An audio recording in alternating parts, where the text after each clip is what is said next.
Дојранските колектори за прочистување на отпадните води работат без проблеми, тврди градоначалникот Стамов.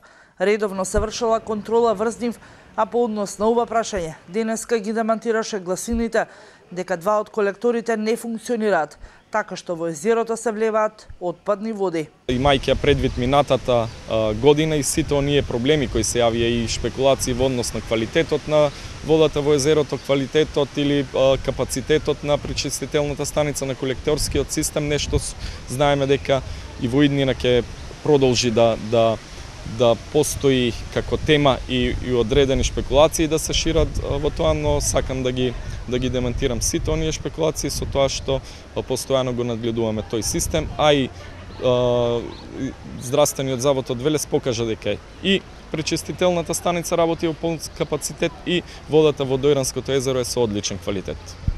Од Центарот за јавно здравје од Велес на последните испитувања излегоа со резултати дека водата во Дојранското езеро е чиста и се класифицира во втора категорија по чистота.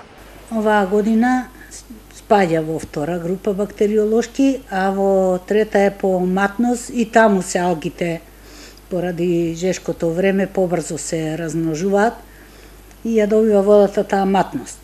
Меѓутоа таа не смета за користење за рекреација, нормално не е за пиење. Иначе нема никаков проблем за бањање во овие води. Во екот на туристичката сезона, во Дојран сместувачките капацитети се речиси сите исполнети.